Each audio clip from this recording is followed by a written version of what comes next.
नमस्कार दोस्तों, मैं कृष्ण शाह रावत एक बार फिर से आप सभी का स्वागत करता हूं आपके अपने YouTube channel post info and fun पे।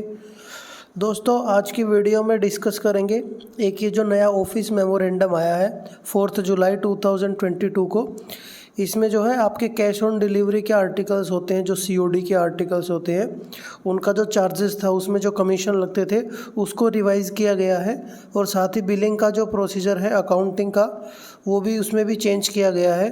कैसे उसको कलेक्शन करना है, अमाउंट को कितना टाइम दिया गया है कलेक्शन के लिए, तो वो सारा प्रोसीजर आप देखेंगे। और ओल्ड में क्या कमीशन था हमारा COD के ऊपर, उसको भी देखेंगे कितना क्या रिवाइज़ हुआ है, तो उसमें फ़ायदा है क्या नुकसान हुआ है। तो चलिए दोस्तों, वीडियो को शुरू कर लेते हैं।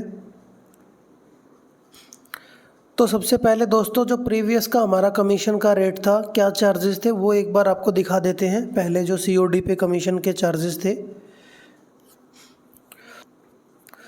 तो पहले के हिसाब से दोस्तों, अगर COD आपका 5,000 रुपये तक का है तो उस पर या तो उस 5,000 रुपये का 2%, या फिर उससे कम का है तो कम से कम 50 रुपये ये उस पर लगने वाले हैं पहले के।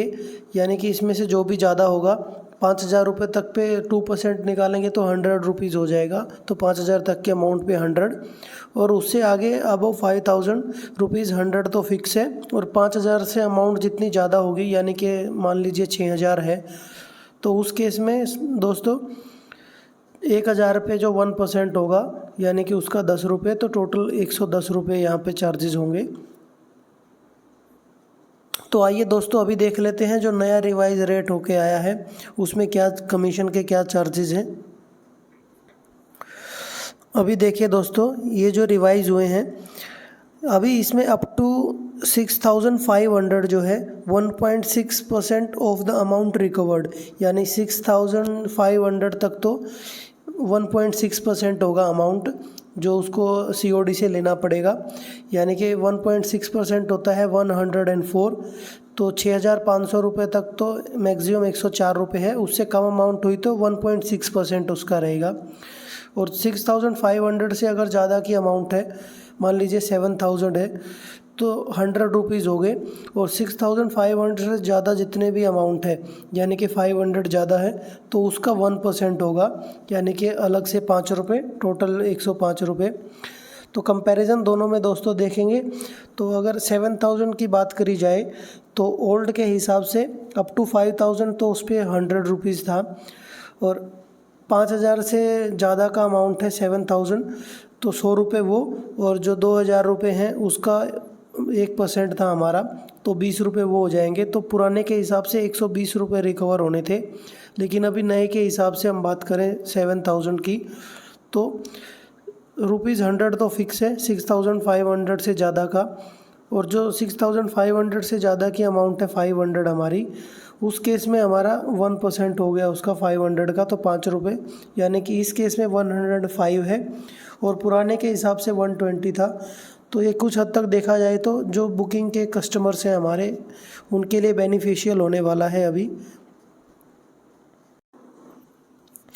अभी दोस्तों, ये जो COD पे कमीशन है, जो अमाउंट बनती है ये 1.6% या फिर 100 रुपीज़ और उससे ऊपर का 1%, इस पे अभी टैक्स इंक्लूड नहीं है, ये अमाउंट रहेगी। प्लस इस पे जो टैक्स रहेगा सेंट्रल गवर्नमेंट का, स्टेट गवर्नमेंट का, वो 18% GST वो भी उसमें लगेगा बाद में। तो ये तो थे दोस्तों ये इंटरेस्ट जो हमारे कमीशन जो है वो रिवाइज़ हुआ है, इतने अमाउंट तक के COD से जो कमीशन रिकवर करते हैं। तो बात कर ली जाए दोस्तों इसके बिलिंग की, तो कैसे इसको बिलिंग करनी है। तो दोस्तों, अगर बिलिंग प्रोसीजर की बात की जाए तो जो COD आर्टिकल्स हैं, जो BNPL कस्टमर्स हैं हमारे, उनके लिए जो COD के आर्टिकल्स की बुकिंग जो होगी, तो 1 महीने में जितने आर्टिकल्स वो COD के बुकिंग कराएगा, उसकी बुकिंग के बाद में अगले महीने की 7 तारीख तक उसके जितने भी आर्टिकल्स जो होंगे उसी टाइम पीरियड में जो भी डिलीवर हो जाएंगे, तो 7 तारीख को उसका बिल जनरेट होगा। जैसे BNPL कस्टमर्स का बिल जनरेट होता है, वैसे ही उनका भी बिल जनरेट होगा उसमें। और जैसे ही 7 तारीख को बिल जनरेट होगा, तो उसी महीने की लास्ट तारीख तक 30 या फिर 31 तारीख को उसको पेमेंट कर देनी है उस बिल की। अगर वो उस बिल की पेमेंट नहीं कर पाता है तो उसको मैक्सिमम 1 महीने तक का टाइम है, 1 महीने तक वो और बुकिंग कर सकता है। और उस लेट बिल पे उस पर 12% पर एनम के हिसाब से उस पर पेनल्टी भी लगेगी। अगर दोस्तों बिजनेस जो है वो 50 लाख रुपए से ज़्यादा है मंथली COD का, तो उस केस में दोस्तों जो उस पर BNPL के बिल की जनरेशन होगी CODs की, वो 15-15 दिन के हिसाब से होगी, फोर्टनाइट बेसिस होगा।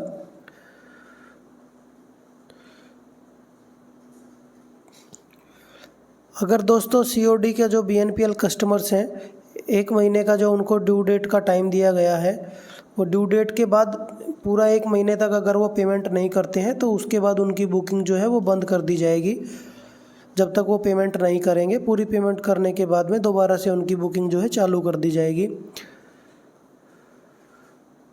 और उस 1 महीने के बाद में 2 महीने तक का और टाइम दिया गया है। अगर 2 महीने तक वो पेमेंट कर देते हैं तो ठीक है, नहीं तो फिर जो डेजिग्नेटेड हायर अथॉरिटीज़ हैं उनके पास मैटर जाएगा और वो मैटर जो है वो बैंक तक लेके जाएंगे, जिस बैंक ने उनको गारंटी दी थी जब उन्होंने BNPL कस्टमर के रूप में अपना वहाँ पे अकाउंट ओपन किया था।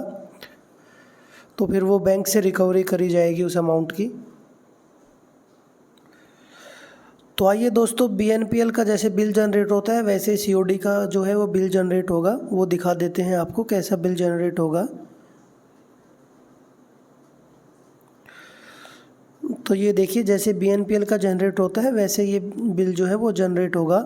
उसी में आपको नीचे जो है वो COD की अमाउंट दिखेगी, total COD business for the month, COD quantity कितनी CODs थी और COD के चार्जेस कितने हैं, वो यहाँ पे अमाउंट आएगी।